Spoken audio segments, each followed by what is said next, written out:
surprise. Feel so far away. Ladies and gentlemen, this K1 contest here at Fight or Flight is sponsored by Security Dodge, scheduled for 3 2-minute rounds under K1 rules. Standing in the blue corner, at 5 feet 11 inches tall and weighing 130.6 pounds, here is Decrenza. And his opponent, competing out of the red corner, representing OMMA, standing in at 5 feet 3 inches tall, weighing 125.2 pounds, ladies and gentlemen, Daniel Medrano.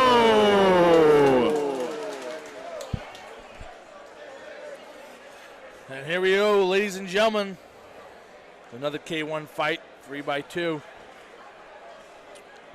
Daniel Medrano, Ben Decrenza.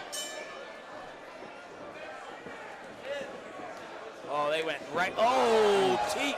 These guys are gonna come right at each other. Yeah, these guys are ripped and fast. Oh my God. Oh. These boys came to fight. Yes, sir. Yes, sir. Decrenza's coming at him, and Medrano's not backing down. No, he's not. They're just slugging. Oh, that was a teep to the face. The thing that Decrenza's doing real good right now, even though it looks like Medrano's hitting harder. Every time Medrano hits him, it looks like he steps him back or wobbles him, but Decrenza's throwing multiple. Oh! Absolutely. I think Medrano has a little bit more power when he's landing. But Decrenza's throwing multiple. The volume's high. Yeah. No, there's no question, Danny. Then it comes into effect what's more significant in the judge's eyes. I mean, for amateur boxing, they literally just press a punch counter. It doesn't matter. Knockouts, well, I don't know if it's changed now, but it used to be knockouts didn't count. Oh, that one looked like it affected him. I'll tell you, Medrano's hitting hard. Yeah, he is. He's putting it to him. Absolutely. Dropping some thunder on his opponent. I mean, he's hitting him with 1, the other guy's hitting with 3 real quick. Let's see how long he can throw that hard, though. We'll see. You know, these definitely are their first, second, or third fights because it's the amateur rules with the headgear. You got to be able to keep that pace. So, is the adrenaline going to dump? And are you going to be able to keep that oxygen getting to those muscles consistently? That's why his coach is yelling for him to slow it down, Decrenza, because you got to keep this for 6 minutes. Yeah. So obviously that's a big mistake with amateurs that are just starting to fight. Yeah, it's hard to get them prepared for when the lights are on and people are cheering. Oh, even listening to their coaches in corner at that point because you're just going. You're just going. Amateurs, a lot of times, making a debut, whatever it may be, the amateurs come out like the little squirrel and over the hedge, and they just go wild, and then they have to calm down and just ease it through. I got to tell you, I had incredible anxiety when even in Little League when it came to certain stuff like that. So that's something that a lot of sports psychology.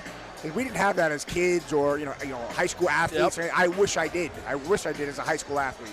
You speak about that because I think everyone has anxiety. Even the big pros do when they're going in. I always did in wrestling, football. Until you're in it, and then you're like, okay, let's flow. You know what it is? It's when you have anxiety, it's actually disabling. It's a different type of anxiety. If you have an anxiety that bad, it's actually disabling on performance. Now, that's the fight or flight, though. Yep. You know what I'm saying?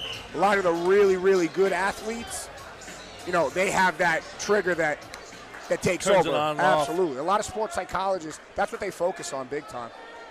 And then, I don't think it's something you can really teach, the turn it on and off. I think that's either have it or you don't. You have to be able to have it for them to hone it, I feel. I agree.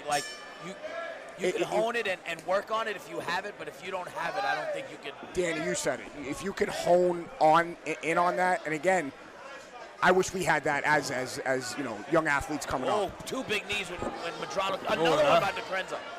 Another That's slip, how he's going to keep. He's going to keep Medrano off of him with those knees. You can see the red on his body already from those knees. Another one. Those are brutal. Another one. Those pointy little knees right in the side, that's got to hurt. And a head kick. Yeah, it is a big wet spot in that corner. How often do they... The ref should stop that and wipe it. That's from the water in the corner. Yeah, there's and he yelled at them to wipe it, and they did, and that's not enough of a wiping to clean it up. I think Medrano's starting to slow down now a little bit. Yeah, those knees were brutal to the body. Decrenza's starting to put that pace on now, those punches and bunches. You can see right on his ribs, the nice red spot on both sides. Oh, and he keeps going high with that other kick. Oh, big shot right there. Yeah, that's what you said. You know, the first round, Medrano, he was going in. He was going in. So he's clearly slowing down. And the other thing, too, is you're swinging with all your might now. You don't train like that all the time. No, You know, absolutely so- not. He's throwing kayaks. He's throwing kayaks. That's called the club punch that we used to do in Cortland State. You know, you do the crow hop, you hit someone, and you run out of the ball. That was a specialty at that.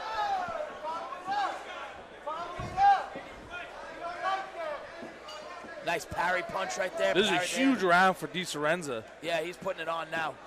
And those First knees, round, those I think- knees started it. Those Yeah, knees started it. absolutely. I think that kind of dictated this round. I think, I'd be honest, I have it. If we say the round ends right now, 10 seconds away from it, Yeah. it's 1-1, I think, in this fight. I agree.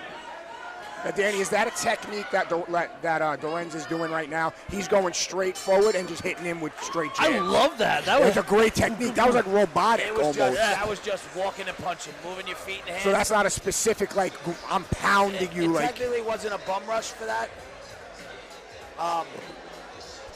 It could be, but you never want to run straight forward in a line. Yeah, that's what I was asking. But if the guy's backing straight up, why not? Why not just keep Because he punching kept and backing walking, up. yeah? Right. And you're gonna hit the fence at some Right. point. So yeah, I haven't won one. If I was in these corners right now, I'd tell my fighter that, like, you're the one that lost that last one, and you need to go. You got Absolutely. 2 minutes of your life right now. I think right now, Medrano wants to get Decrenza against the cage and hold him there. Then I think Decrenza's doing a lot better job in the open space. Keep him against the cage and don't allow him to use that reach. I want to see if Decrenza comes out with those knees again. When Those are brutal. Yeah, that started that round off, the second round. That set the tone. Solid opening to that set round. the tone. he walked right into them coming in. Those. It's like Well, impaling- now his it's elbows are impaling down. yourself. Hey, he brought those elbows down now since. Comes flying out, tries to pull a Chris Wade. He's back to throw. He's throwing now. He knows. So that means his coach said the same thing that you Oh, just those explained. knees again. The knees, Danny, the knees. Referee has to stop him because I believe you're only supposed to do one at a time, right? I don't know. They changed the K1 rules that if you're moving, they're letting you throw more than Also, if one. you keep sliding. Yeah, from, Okay. from the last rules meeting, that's what I got from that. That it was you can't stay there and dump them like Muay Thai and like plumb them. But if you're moving, they're allowing you to. Usually it's like one strike in the clinch and then you have to let That's go. what it's supposed to be. But that's not. So they're letting them do that. the ref It let him seems throw like they those. are. Yeah, and Because then they also call it, I know Glory's not really a real set of rules, but people call it Glory rules where anything goes. it's K1 rules. Yeah. Same thing. Yeah, Yep. it's glory rules. Yeah, they call it glory rules. But that's Thai. That's Thai. He's not supposed That to do is that. brutal. That was Big Tong. strikes right there. That was Tong Po. 8 count. There you go. This is a game changer right here in the third round. Decrenza has really got his momentum in that second round. Hey guys, when you were growing up, was the first time you saw Muay Thai? Was it the movie Kickboxer? Because that was the first time I actually, yeah, right. We were like, what in God's name is going I'm on trying with to this think. guy? Yeah, probably because it was never on TV. No way. Right? That was mind blowing. You guys remember the IFL? It was Oh like- yeah. That was one of the first times I saw MMA. Yeah. That was like way back. Back in '97, I think '96, Yeah. '97. It was like on some ridiculous cable Yeah, channel. they thought it was going to be a joke. Yeah, right? And I'm like, this is awesome. What is this? And then I never saw it Yeah, again. yeah. I watched the first UFC from a video I rented at Blockbuster, and that's how I learned about mixed martial Okay. arts. The original Dan Severin, Hoist Yeah. Gracie. Yeah, that was Hoist Gracie. That was Huge Hoist round Gracie. right there for Ben Decrenza. I thought Ben was winning that fight, and I think Absolutely. that sealed the deal. And I think with that 8 count right here, I think that's a game changer. As OMMA is not all that happy about those knees. The knees. The coach is upset because it was multiple knees. Like we said, it's a K1. It's supposed to be one technique and let go. But like you said, they go over that in the rule meeting. Now, I wasn't in the rule meeting, Me neither.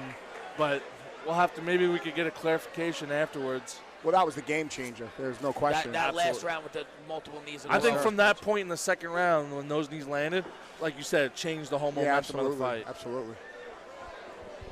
I'm going to find out right now about the K1 rules for us, so give me 1 second.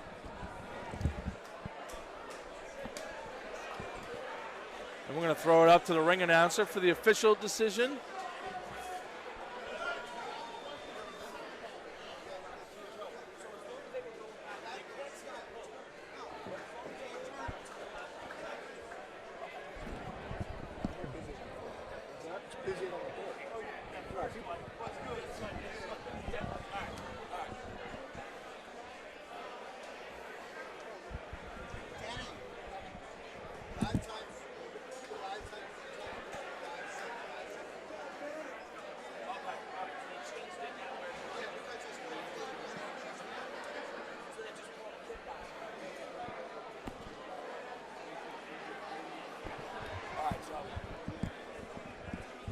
I got, before they make the announcement, I got the official rules, word of the rules.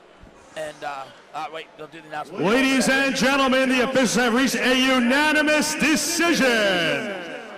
And the winner of this K1 bout via unanimous decision, competing out of the blue corner, Ben Decrenza.